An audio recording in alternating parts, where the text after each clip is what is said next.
Welcome, everybody, to the inaugural episode of Dysfunction Junction, the podcast that's going to challenge the way you think, and maybe you're going to challenge the way we think. My name is Chris Burns, my co-host. Chris Lynch. And the producer extraordinaire, Michael Big Herman. Gentlemen, we finally made it. The teaser went out. I've heard good things about it. A couple people, had their criticisms, had their praises. I told them, wait for it.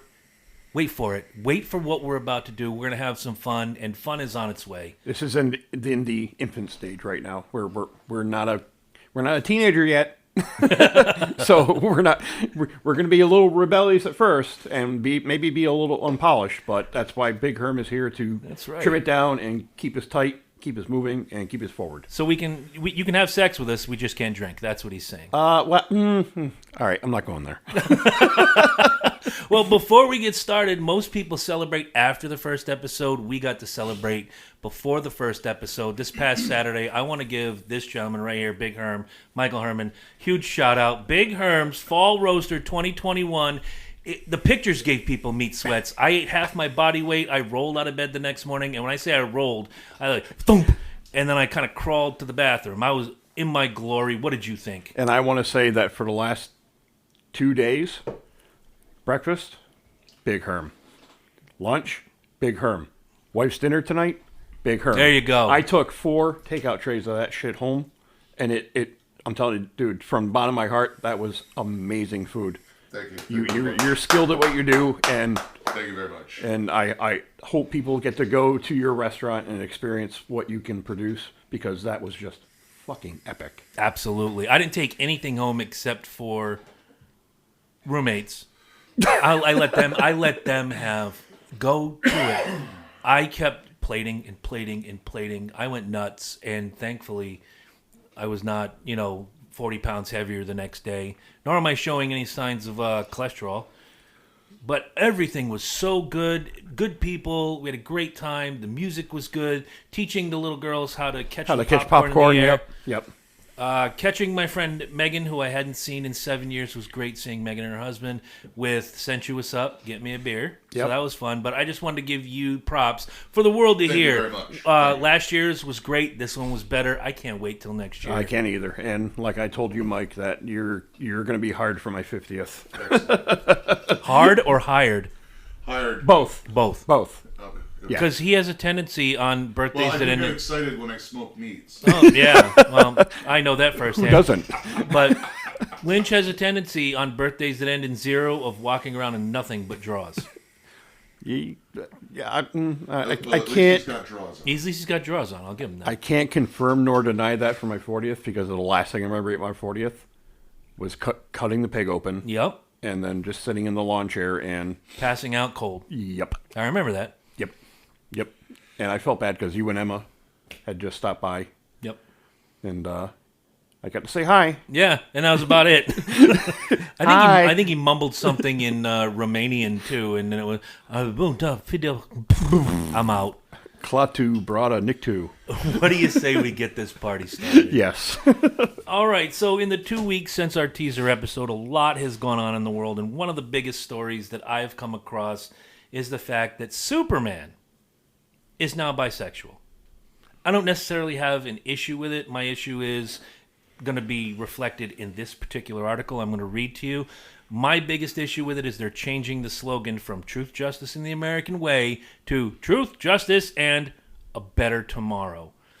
Here's my question, and if you're a liberal and you're listening, dysfunctionjunctionshow@gmail.com. Send us your take on this. I got to know, since when is the American way a bad thing? That's part 1 of my rant. I'm going to ask you, what part of the American way is bad?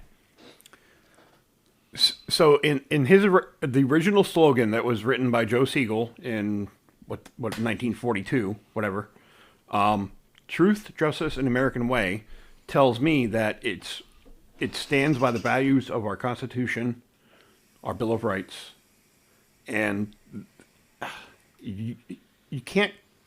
You can disagree with certain points within the Constitution and the Bill of Rights. I like leading into the Chappelle thing for later. Okay. I don't have to agree with you to respect you. I respect you as a person, But to say that, to change that dynamic from truth, justice, American way to a better tomorrow, isn't that what America was founded on? Yeah. Was a better tomorrow.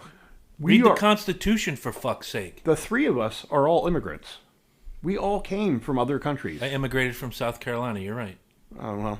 No. You don't get me started on that subject. I'll go for Go an back hour. further. You got to go back Oh, further. like my grandparents, great-grandparents. Yes. Schneebitz-Fernum, I got it. Yes. Ain't nobody in this room from anywhere other than the lower 48 Correct. challenge me. But, however, we originated from places that were beyond. We have a lineage. Yes, there's a lineage. I originated in the back of a Buick in 1972, and then 9 months later I arrived. Let's not sully the waters here. That's probably not how it happened. Sorry, Mom and Dad, love you. I was December 71, so that was probably, like behind NFA or whatever. Anyway, but I digest. Wait. Your parents were from the southeastern Connecticut area, right? My dad grew up in Massachusetts. My mom lived in Norwich on Asylum Street for There's that no-tell motel that burnt down. Maybe my dad did it. I bet. Oh, he burned it down, all right. And here's Chris Lynch. There's a dirty bed sheet and a dirty Continue mattress. your point, because I'm really interested in this. All right, so going back to my point is that we all came from somewhere, okay? Whether it be first, second, third, fourth generation. I can prove my lineage back on my grandmother and grandfather's side, on my mother's side of the family, to Poland, England, and Germany. My father's side of the family, however, I've been trying to do the lineage for 20 some odd years, because my grandmother on my dad's side always claimed to be Native American. And I set up a account with Ancestry.com, and that's where the roadblock is. It traces it. Her main name was Boudreaux, That sounds native. French Canadian. But, however, her predecessors had a different last name, and I tracked it back to up into Canada, in the middle of Canada, over left, and then down in the Midwest. Let's go back. You're absolutely right. Going to the American way point. That's what the framers of the Constitution wanted, was a better tomorrow for everybody. That's the American way. You don't have to make that disclaimer, because we came here for a better future, a better tomorrow. Correct. And that's my entire Going point. all the way back to the Vikings and Christopher Columbus. Stop tearing down the fucking statues, you idiots. But let me read the article real quick. Go ahead. This was from 4 days ago, my bad. Superman artist quits over DC Comics woke changes. A colorist who works on Superman comics announced he is cutting ties with DC Comics because he isn't a fan of the changes being made to its characters. Plural. Remember that. I only know of one right now. But let's get further into the story. I'm finishing out my contract with DC. Gabe Eltabe said during a recent podcast, according to boundingintocomics.com. I'm tired of this shit. I'm tired of them ruining the characters. They don't have a right to do this, he explained. Eltabe, who works on Superman, Son of Kal-El, did say he would write out his contract with the company, but once he's done, he's done. What really pisses me off was saying truth, justice, and a better world, or better tomorrow, he said. Fuck that. It's truth, justice, and the American way. DC Comics is the longtime publisher of Superman and announced that the Man of Steel's new mission statement at DC is the quote. Here comes, what's his name again? Forgot his first name. Gabe. Okay. Yep. Big Gabe wants to chime in. My grandfather almost died in World War II. We don't have a right to destroy shit that people died to give to us. It's a bunch of fucking nonsense, he ranted. DC Comics recently made headlines when they revealed John Kent, the son of Clark Kent and Lois Lane, is bisexual and becomes romantically involved with a journalist named Jay Nakamura. In Superman Son of Kal-El universe, there are two heroes working as Superman, Clark Kent, we all know, and John. Issue number 5 of the new comic, which is going to be available November 9th, will show John and Jay sharing a kiss after his Superman suffers from major burnout trying to save the world. From Gabe. They call us bigots, racists, and shit, and I would ask them, find me in the fucking mainstream, not on the fringes, one fucking book, one fucking t-shirt, one movie that says leftism is bad and conservatism is good. Find it for me. They won't. They're not letting people have a voice, and they're fucking bigots. End quote, end article. I disagree with him to an extent. There's enough in the media that says leftism is super good or conservatism is super good and the other side is bad. Hell, our own pudding brain kid sniffer president says it all the fucking time. Don't listen to the Republicans. Don't listen to the right. Oh, they want to take away your rights. The only one taking away rights right now is the left, the liberals. However, I'm going to lean on this one, and I'm going to say I don't mind the character change. It's John Kent. It's not Clark Kent. But Gabe hits on a really good point. Why are you trying to change what is? Create a new character. There's enough creativity, I'm sure, in somebody's mind. They can come up with a hero that could be everything they want. Herm, okay, turn it on. Herm's shaking his head. I got to find out why. Why can't they be creative and create a new character? Because it's DC and they can't create new anything. All right, I'll give him. I'll give him. I'm a Marvel fan, bro. Straight up Marvel fan. I know you are. And this would never happen in a Marvel universe. Only reason because Marvel universe we've got all kind. Look, Stan Lee knew what he was doing when he created the Marvel universe, dude. We've got Deadpool. This thing will hump anything on the planet. And you know who has no problem with it? Olive readers. Well, you also have to look at the X-Men. You've got to look at You've got to look at a couple others. All right. Sure. My favorite comic series is The Watchmen. And the only reason being is it's the only comic series on the planet that they're allowed to fuck. Yeah. Well, they're allowed to be real people, and they're allowed to fuck. They're straight up. It's not implied.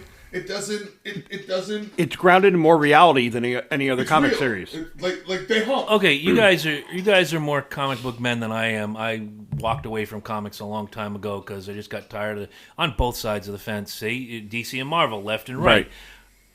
I got tired of the recycled stories. I'm gonna throw this one at you. What was the last good character DC created?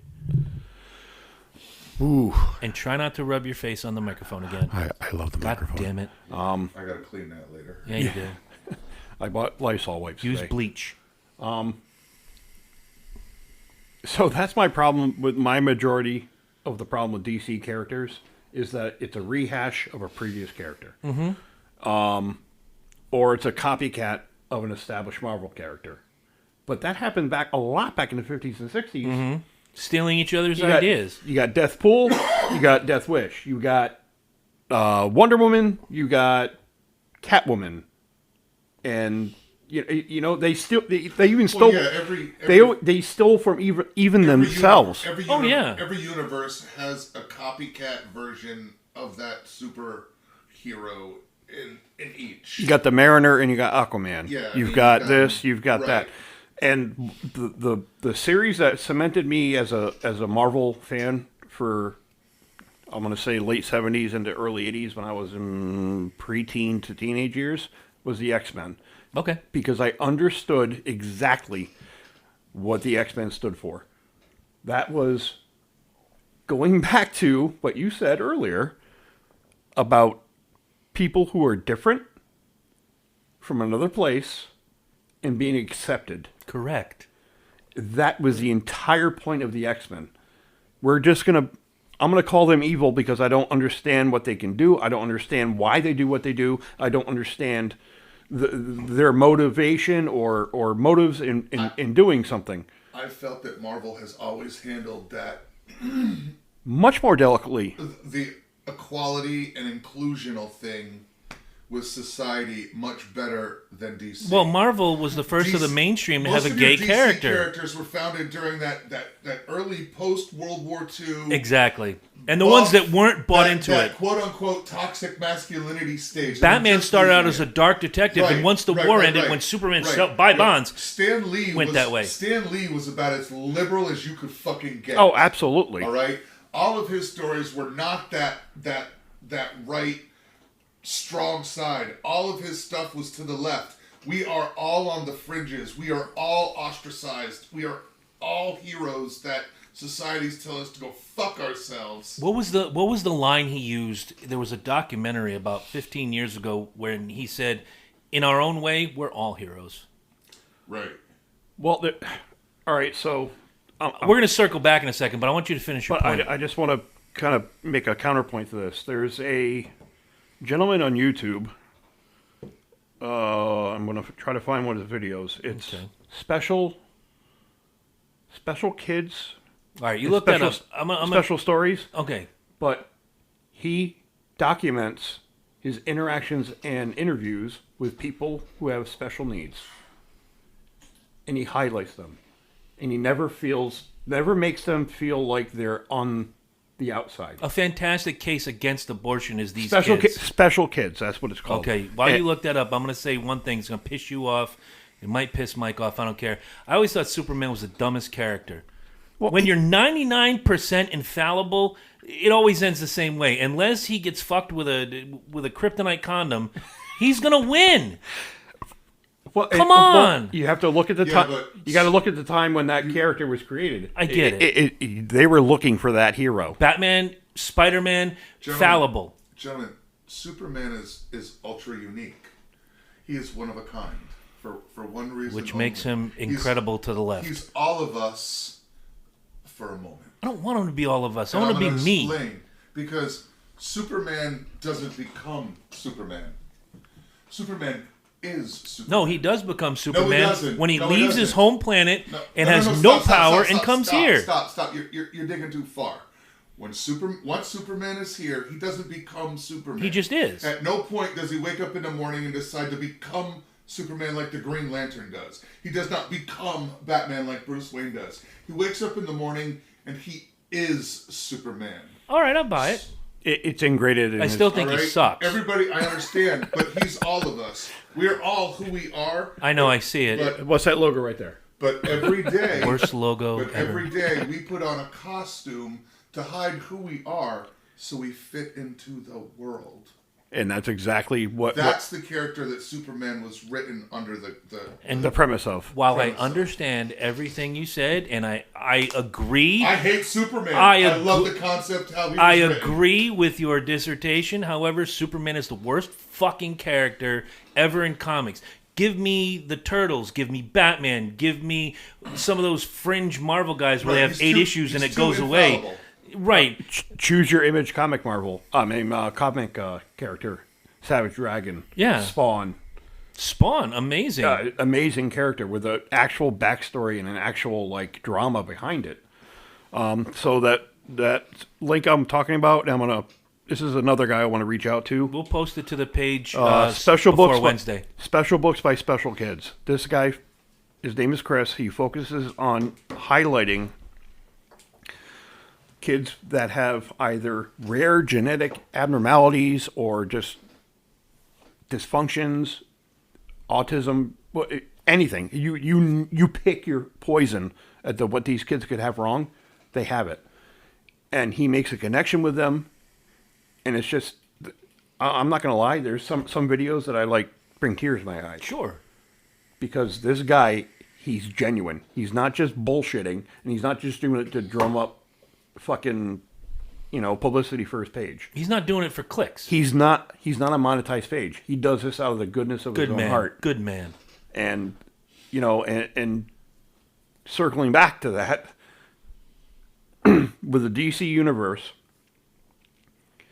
they steal from themselves. They recycle the same fucking characters over and over again, and it's just bland. And that's why I think the DC movies, outside of Wonder Woman and Aquaman, are horrible. I still stand behind The Dark Knight Rises. Fantastic fucking movie. Well, I'm talking DC. That is I'm talking DC, and that is a trilogy, and that's beautiful. And that's a separate. Are you universe. talking standalone? Standalone. The Gotcha. DC extended universe. When you started with Superman, whatever the fuck it was. 78? No. We started with when Affleck. Oh, the Henry Cavill. When Henry Cavill. Man of Steel came out, and then you had Batman v Superman. And the dogs are barking downstairs, of course. And you had then you had Wonder Woman and Aquaman, and then Shazam, I think, is one of the better installments. Yet to see it. I think it's one of the better installments in the entire universe. Okay.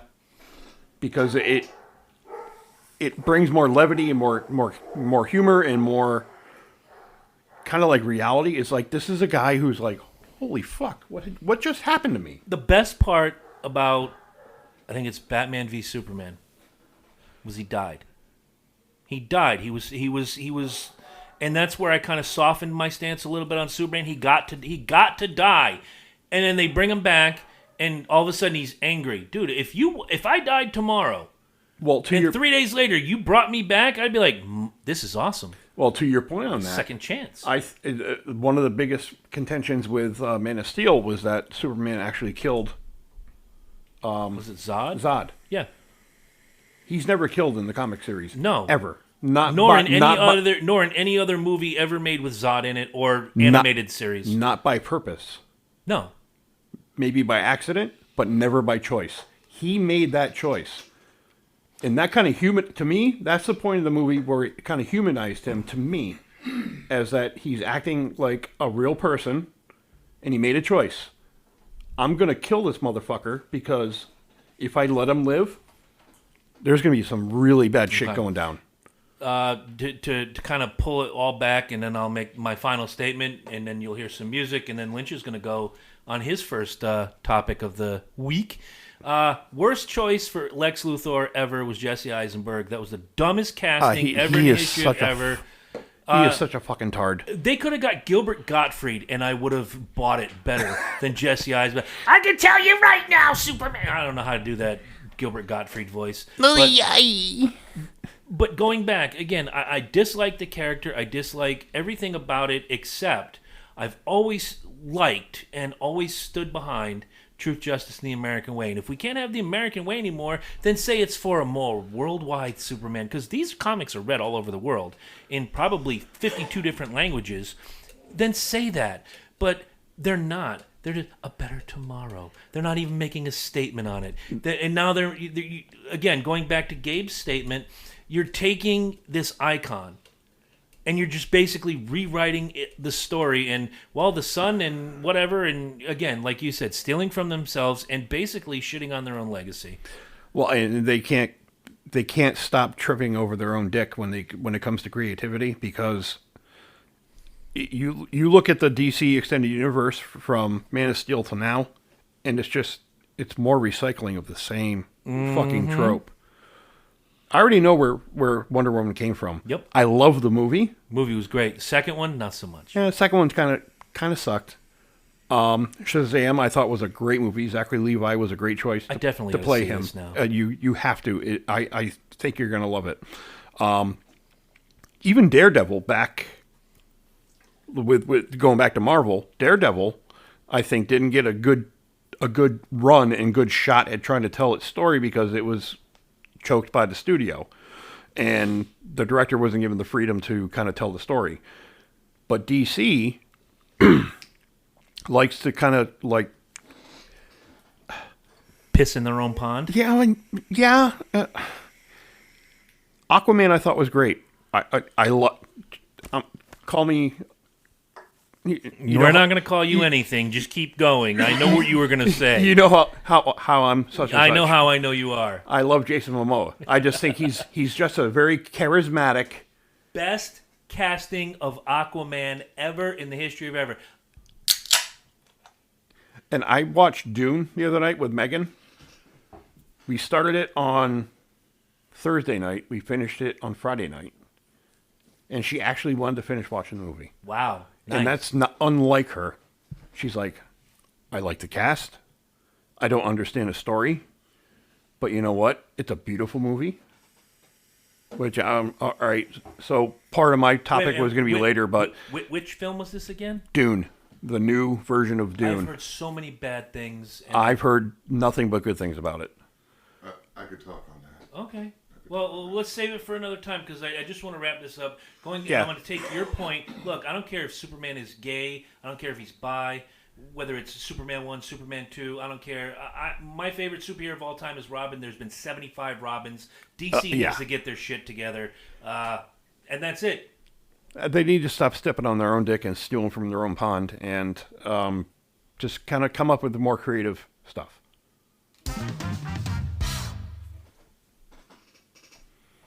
All right, so another thing in the news that happened this week, kind of sad. to me, Yeah.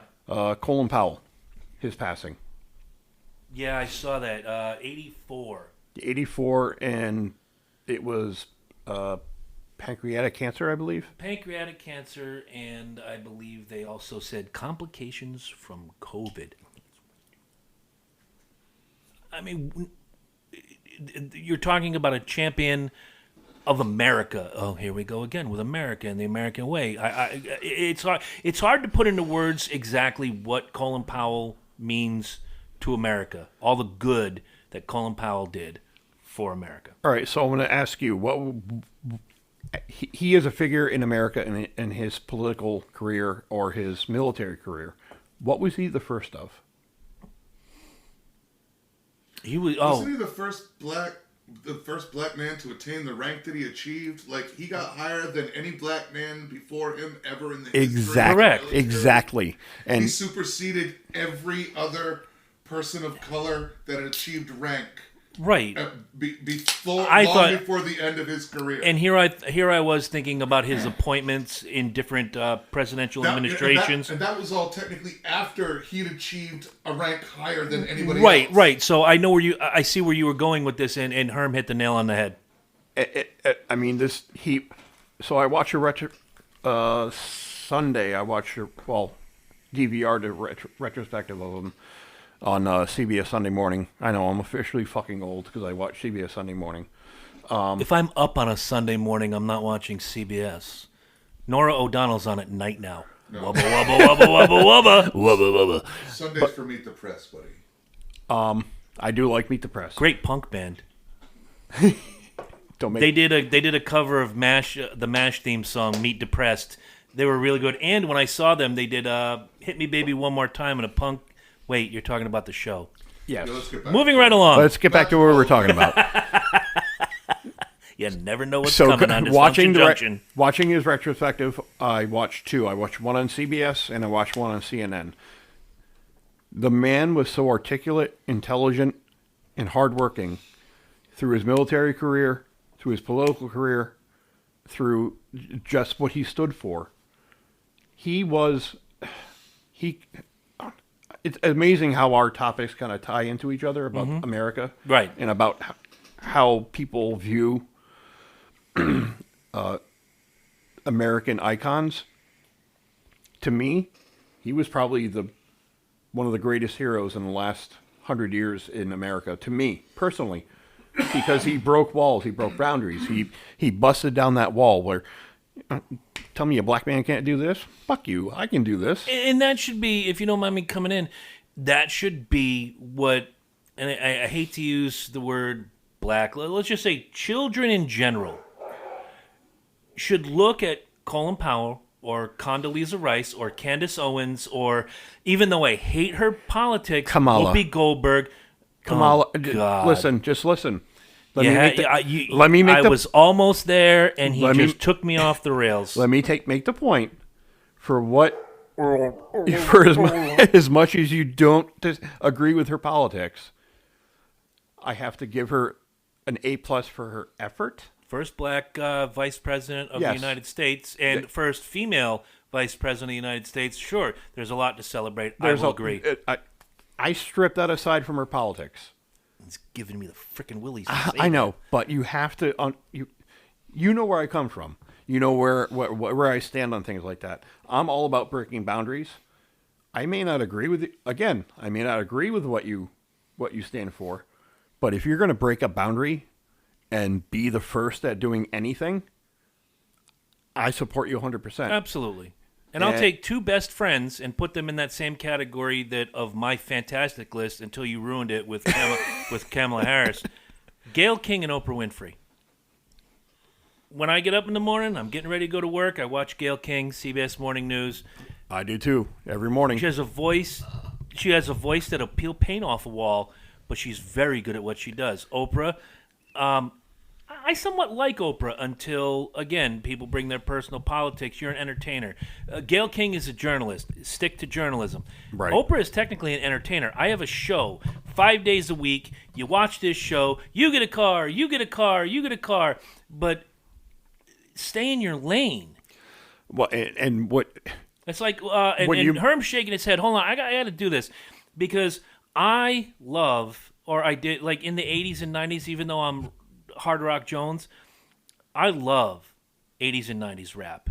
Nothing better. Any rap fan who tells me today, DJ Fuckhead is better than...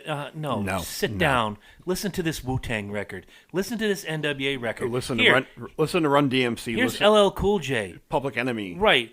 But when some of those groups go and they get political, it alienates a big section of their fan base. And they're like, wait a minute, we listen to this to have fun. Yeah, we talk about the shit that's going on in the street. Yeah, we talk about our how hard our lives were. We kind of touched on the music thing last time. But I'm going to put Colin Powell way up here. And he was political. That was his job. And if your job is an entertainer, like Oprah Winfrey or what have you, stick to entertainment.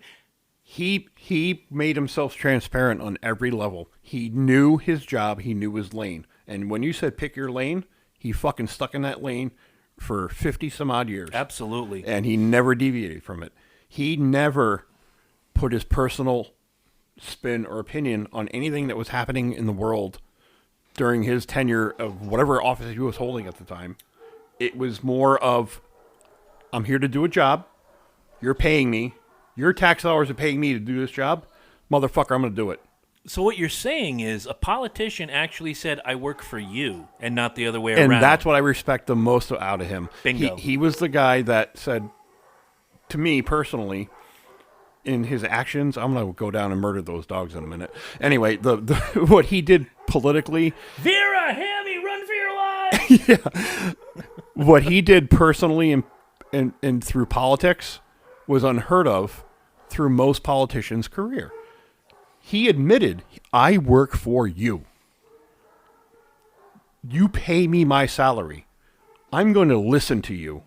And the best thing about him was, I know he had put, when you see Colin Powell, and there was the R, the D. I know he switched parties at one point, but he always did everything right down the middle. He did not cater to party lines, and to me, that's a big thing. Well, and for him to cross the party line, but said something about his character. He's like, I'm going to go where I believe my intentions should be focused on.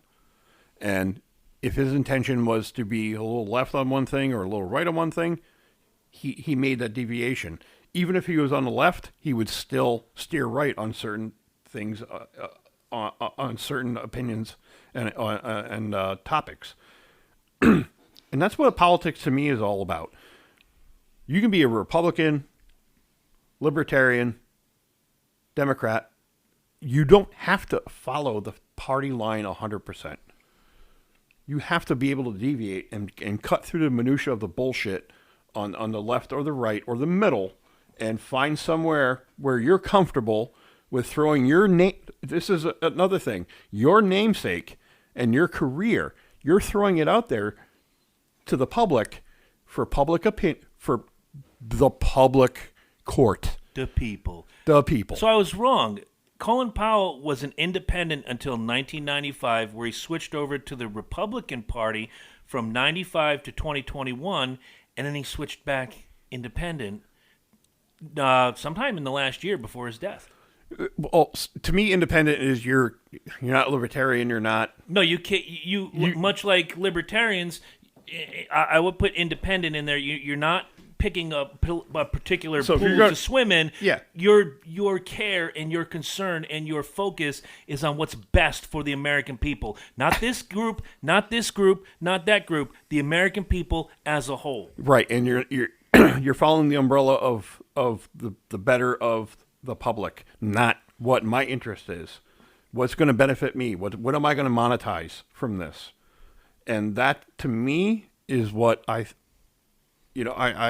listeners, I know some of us out there in internet land and all this other bullshit, Facebook, whatever, however we're going to launch this podcast, but I know some of you are staunch Trump supporters. I know some are staunch Trump opposers. He did a lot of good things, but he threw down a hatchet and put it down the middle and said, fuck you.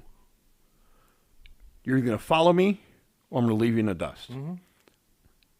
To that point, good for him for making a stand. However, you can't be that divisive on certain topics in the country. You're speaking of Trump now, right? Correct. I'm speaking of Trump. All right. You got to bring that crazy train back on the track in a minute. I so it's two different schools of thought. Colin Powell would listen to both sides of the coin and listen to both arguments, whereas Donald Trump's like, fuck you, I don't want to hear from you, go away, you annoy me. You can't be that type of person and run a country or even run a company. You have to listen to your constituents, as a country, your employees, as a company, and you have to understand why they're saying what they're saying. You just gave me a great idea for a future episode, and I'm not going to tell you what it is till the mics go off. Just write it down. You're going to have some fun with this. So will Herm, because I can see he's got a vein popping on his forehead. We got a problem over here, and there's no defibrillator here in the studio. No, I do have no. I don't have any. Do you have a battery and some jumper cables? I do have a garage battery down in the garage and some nipple cables. All right. But you can't draw that line and just say you're either this or you're that. You kind of got to look at the gray in the middle. You can't be well done or just rare. You got to be medium rare. And that's, to me, that's how I live my life, is that sometimes I have to be medium rare. You can see Herm smirking right now. Because medium rare is the only way to cook a steak. Anything above that, you're an asshole. No. Well done is never good. No. Actually, in school, you're taught there's only three temperatures you cook meat to. Rare, medium, rare, medium, or well done. Those are the only true temperatures you cook meat to. Right. Medium rare and medium well are temperatures created by fussy fucking Americans who don't know how to eat their fucking meat. Thank you. And that's been my chef rant for the day. There you go. So Thank you. Do you know how you get to that point? Well, as a chef, what you're trained, from what I understand. So wait, you're saying to me cooking a steak used to be 1, 2, 3. Now there's 37 steak genders. Right. Yes. You're taught basically. You're done. Colin Powell, let's go. Almost all meats are classified into. I know we're going off track here, but this is how you figure out whether it's rare, medium rare, well done. Your fingers on your palm. Kind of, but temperature. Temperature makes the difference. The person's hand who's touching it makes a difference. You have to actually learn where to hold the hand muscle to get it to that temperature. You can't just tap your hand. No. But yes, you get the basis of what I'm saying. There's only 3 temperatures, and picky fucking Americans created medium rare because they want. I don't want it like really red, but I just want like I want some pink, but not blood. I just want a little juice. So there's mid rare, and I want a lot of pink. I just want like a little tiny bit, but I don't. Don't we all? But I don't want it for real. But I don't want it like too overcooked. That's medium well. Gotcha. Anyway, right, Colin Powell. So going back to now I'm digressing. Yeah, digesting. The guy who's supposed to bring the crazy train back on the track just fucked us all. But no, this is actually a good example of where what the tone of the show is going to be. Is we may start a topic and kind of like go to the right or left or stay on track, but this is why these topics that we brought up tonight are all topics that kind of coincide with each other. Yeah. Going back to Colin Powell, he's my well done politician of my lifetime. Okay, going back to the... That's racist, dude. Just because he's a person of color, he's well done. Listen to you. I did not mean that at all, you son of a bitch. Ladies and gentlemen... We're not even getting past the first fucking episode on this ladies and gentlemen, my co-host, David Duke. I could not resist. Oh, motherfucker Jones. To my right over here in the red fucking... Fitch Falcons cap. It's not Fitch Falcons, you rotten piece of shit. Hey, I graduated there. Anyway, I'm sorry to hear that. But no, going back to him again, he's my well done politician. Stop it, I Chris. can't. You understand what I'm getting to, though. I know what you're saying. He You did the job right. You knew. That fucking Herm's gonna explode over here across from me in about 2 seconds. You knew exactly what you were getting with him. There was no. You didn't have to dig deep to find out any ulterior motives. You knew exactly where he was coming from. He spoke his mind, and he bettered the public. I think he did the public a good service. By what he did through his political career, and it was very sad to hear that he died at 84 years old from pancreatic cancer. Rest in peace. I want to thank you for your service in the military. I want to thank you for your service to this country, and I think you're actually a personal hero of mine, and I just want to say thank you. Amen. Welcome back to the podcast that would never charge you $12 for a cheeseburger. This is Dysfunction Junction. And I wanted to make... I mentioned this in the teaser episode, easy for me to say. Teether. And we talked about Dave Chappelle and the whole Netflix thing. Now, in the last 2 weeks, they had a walkout where I think 13 or 14 people walked out. Some of the people tore down signs of other people standing across the street that said, yes, we like Dave, we like comedy, we agree with freedom of speech, which, again, goes back to woke folk thinking they can just tear shit up. I'm not talking about leftists and liberals. I'm talking about the woke folk. And here's where we're going to go with this. Netflix has gotten all sorts of shit about Dave Chappelle's The Closer. If you want to hear what we had to say about it, go back and listen to the teaser episode available on all your podcast platforms. But what struck me as funny in recent weeks, is that the Netflix CEO, the boss in charge, has now backpedaled where he once said, we stand behind Dave Chappelle, he can say whatever he wants, and now he's like, I didn't realize this would hurt like 14 people out of the 11 fucking thousand employees we have, and we're going to let him walk out on lunchtime and protest. That's another story for another time.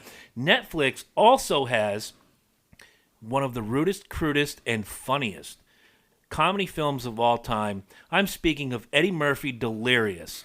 Now, if you've never seen Eddie Murphy, Delirious, one, you're either under 20 or you've been living under a rock. This is the comedy special, the comedy album, the comedy video that kids like me, like Herm, like Lynch, would quote verbatim on the school bus before we had any reason to be listening to Eddie Murphy. And we found it funny. We didn't hate Chinese people or gay people or or anybody else. We listened to it. It was funny. We moved along. To me, that's society. But how are these people at Netflix going to say, Dave Chappelle said some shit that hurt our feelings, we're going to walk out, while their 80 billion subscribers can easily access, hey boy, you look mighty cute in them jeans. Why don't you come on over here and then let me fuck you in the butt? How? I'm sorry. How? This is the same network that put out a movie or a documentary or whatever. I watched 12 minutes of it. I couldn't watch anymore. Called Cuties, which is exactly. Look at Big Herm. Yep. Oh my God. Thank you. That was going to lead into my point. But that shit's okay. And that's all right. But Yeah. But here, The French fucked up. I think I'm gonna have to draw lines in the sand here. I apologize. Actually, I don't apologize. If I offend you, fuck you. Goodbye. Yeah. Right. See you later. A black man can stand on stage and say shit that is, at its core, true, but not necessarily sensitive. But isn't that what comedy has always been about? George Carlin, Andrew Dice Clay, Sam Kinison, Mitch Hedberg, the list goes on of people make off-color jokes. And they're not doing it because that's what they really feel and believe inside. It's funny. And if you can't laugh at yourself, who the fuck are you going to laugh at? But these Netflix employees are ignoring the bigger picture. Dave Chappelle's a hot button, so we're gonna walk out because of this. But look further into your catalog and you will find Eddie Murphy Delirious. Eddie Murphy has ridden a wave over the years since his debut in 1981, and it's always been blue humor. It's been, as my grandmother would call it, filth. I loved it. I think all of us loved it. The movies, even in his movies, he was cracking. Beverly Hills Cop, where he walks into the Harrow Club and the guy says, "Can I help you?" Yeah, I'm here to see Serge. I'm looking for Victor Maitland. Tell him Serge was here, and I have herpes simplex 10. And he did the whole routine. Everybody in the movie theaters laughing their ass off. I don't think one person got up. Well, even in like 48 Hours with Nick Nolte, I think that's one of his best performances ever. Yeah. Just And what do? He put on a cowboy hat and make fun of rednecks. Rednecks were like, yeah, that's funny, man. He got us. That's funny shit, man. That's right. I get that. I understand that. Yeah, I stand behind that. How many? And look, I like to say I'm a redneck at heart. I love Rodney Carrington. I love Larry the Cable Guy, Bill Engvall, Ron White especially. And they make fun of their own people. I love it. The rednecks love it. You don't hear anybody standing up and go, oh my God, like he's picking on my car mechanic. They call me Tater Tot. Right.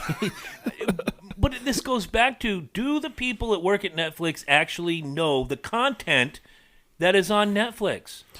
So you have to, like you brought Don't tell me I have to. I will slap somebody. I'll slap the freckles off your fucking face. Thank you, sir. Anyway, you brought up the documentary Cuties, or the show, Whatever it is. Child porn. Let's call it what it is. I got about 8 minutes into it, and I was like, oh, I'm done. I can't do it. Because for them to have this reaction about Dave Chappelle making a comment that actually hits home, again, back to America and how we feel, for them to have that reaction, to me, is appalling. Why does it have to go back? Okay, I got to stop you. Because, A, it is my point, and B, I have something to say. No offense to you, sir. No, you know. Why does it always have to go back to how we feel? If I don't like the latest record from so-and-so, I don't buy it. If I don't like the show on ABC, I don't watch it. Why are people just so fucking hell-bent on going, that guy? And you know what they do? The worst part is, they watch it and they make him more money. Well, so your action, people, is counterproductive. And I say feelings because that's where their tender spot is. I hate to steal a line from Jewish Beavis, our friend Ben Shapiro out there on Daily Wire, but facts don't care about your fucking feelings. And Chris, you know how I feel. I know. How I feel. I'm telling them. Again, back to feelings. I'm telling them. But to the public, it's they're reacting to how they personally feel. It reacts to how they take that. Have you ever met an Italian who was offended by The Godfather? No. The prostitution rest, Your Honor. But I'm gonna. I said I was gonna bring this up. He's going to the Google machine. Well, I know what you're doing. Okay. I'm going to what Dave Chappelle, his quote, and I stand behind this 100%. And we posted this on our website. On the Dysfunction Junction show. Find us on Facebook. Facebook. Now. Do it. Said, once again, we stand with Dave. Yes. In this quote, our culture has accepted two huge lies. The first is that if you disagree with somebody's lifestyle, you must fear or hate them. The second is that to love someone means you agree with everything they believe or say and do. Both are nonsense. Wrong on both counts. You don't have to compromise convictions to be compassionate. Exactly. And to me, Dave Chappelle is one of the most revolutionary comics in our lifetimes. The three of us, we're all about the same age. Yeah. And his filter is like removed. He has no filter. But he is one of the most revolutionary comics in my lifetime, your lifetime, Herm's lifetime, because he speaks the fucking truth. And the bitter truth is, just as you said, I don't have to feel how you feel. I can feel a different way or not have any feelings at all, but still fucking accept you and fucking love you for who you are. That's it. It's not about whether I agree or disagree with you. It's about I understand why you feel this way. I understand why you want to make this decision. And Chris, I'm not going to bring up the exact topic, but as you and I talked pre-production, here we go. I know. I'm going to love that person no matter what. Right. Same. And this is not the first time in the last 9 months this has happened in my life. Right. It's happened 3 times. Well, here's the thing. And I just want to make the point that I'm never going to stop loving that person for making that decision and that choice. I'm going to love them till the day I die, and you put me 8 feet under. And Oh, you got the bonus plan. yeah, I'm going for 8. There you go. I shoot big. There you go. Go big or Here's go home. the deal, and this goes back to the Netflix idiots that walked out who don't look at their own content. Look, I can still be great friends with Chris Lynch, even though he's a stuttering bumblefuck. Fuck you. I can still be friends with Big Herm, even though he's the second most crass asshole in my life. And it doesn't matter because there's that connection and we all can get along. And that's what I think some of these, and I go back to the word woke folk or the phrase woke folk, because to them, if you don't play our way, you don't get to play the game. Well, exactly. There's no level playing field. You're either playing baseball on a 90-degree fucking slant to second base, or you're playing on a level field. And there's no level field right now because people stand on that mountain and they want to die on that fucking hill for their conviction. You're choosing the wrong hill to die on. There is someone who I respected so much, fellow podcaster, won't mention the name of the show because another friend of mine is a part of that team and they talk about Kiss. So so you have about 8,000 podcasts to choose from at this point. So we got into a political discussion, and because I didn't play his game and I brought fact to the table rather than my fucking feelings, I got blocked and deleted from his friendship. Fuck you. Bye. See you later. Enjoy. I don't care. I can get along with people and have a difference of opinion. I said it in the teaser. I'm saying it today, and I'm probably going to say it in about 16,000 episodes. Should we make it to 16,000, we'll all be like close to death. We'll be talking about, stories of men in their 70s rather than next week when we talk about the trials and tribulations of men over 40, subtitled, Let Me Tell You About My Favorite Antacid. Let me tell you about my favorite analgesic. Oh, gee, the way you say it, it's just so dirty. But why can't we all, and again, we hear it say, Black Lives Matter says it, but they don't believe it.